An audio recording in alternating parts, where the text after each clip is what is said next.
তো hello guys, আজকে আমরা গজনি অবকাশ ভ্রমণ এবং মধুটিলা এবং লাল চপড়ার পিকনিক স্পটে ঘুরতে যাব। তো যাওয়ার জন্য আমরা টমটম নিয়ে বার হয়ে বললাম দুই ভাই। তো আমরা যাচ্ছি এখন গজনি অবকাশ ভ্রমণে। তো আপনারা দেখতে পাচ্ছেন আমরা পাহাড়ি রাস্তা ধরে আমরা গজনির দিকে যাচ্ছি। তো উঁচু উঁচু আর কি পাহাড়, গাছ, পাহাড়ি রাস্তা। এটা হচ্ছে রাবার বাগান, এটা হচ্ছে রাবার গাছ।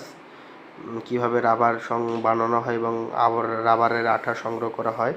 তো তারপরে আমরা দেখার পরে আমরা গজনির দিকে যাচ্ছি। গজনির দিকে পাহাড়ি রাস্তা ধরে আমরা যাচ্ছি। তো উঁচু উঁচু পাহাড়, গাছপালা, গাছগুলো অনেক বড়। তো দেখতে অনেক ভালো লাগতেছিল।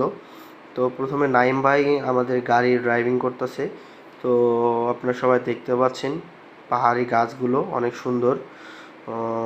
বড় বড় গাছ অনেক সুন্দর। তো আমরা গজনির দিকে যাচ্ছি।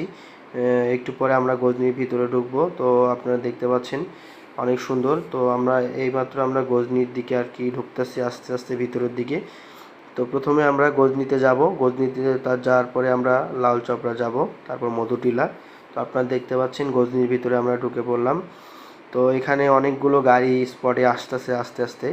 তো যত সকাল হইতেছে আর কি অত গাড়ি আসতেছে। তো আমরা প্রথমে গজনিতে আমরা গাড়ি দাঁড় করালাম, দাঁড় করে আমরা একটু ঘুরলাম, একটু দেখলাম। তো গাড়ি রাখিয়ে দিলাম, স্ট্যান্ড করে রাখার পরে আমরা এদিকে ওদিকে দেখলাম। তো অনেক সুন্দর লাগলো জায়গাটা। তারপরে আমরা আরেকটি স্পটে যাব। গজনিতে আরেকটি স্পট আছে সাইডে। তো আমরা ওই জায়গায় গেলাম বাগানবাড়ি। তো বাগানবাড়িতে যাওয়ার পরে অনেক লোকজন।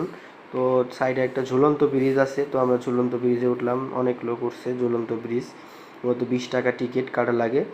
অনেক সুন্দর একটা ভিউ। তো ঝুলন্ত ব্রিজ থেকে ওঠার পরে আমরা আবার ব্যাক করলাম গাড়ি উঠায়। তো ওই সাইডে আরেকটা স্পট আছে নামায়। তো আমরা ওই জায়গায় যাব। তো নিচে যা দেখলাম কয়েকটি দোকান বসছে, অনেকগুলো দোকান বসার পরে সাইডে একটা অনেক পুরনো একটা গাছ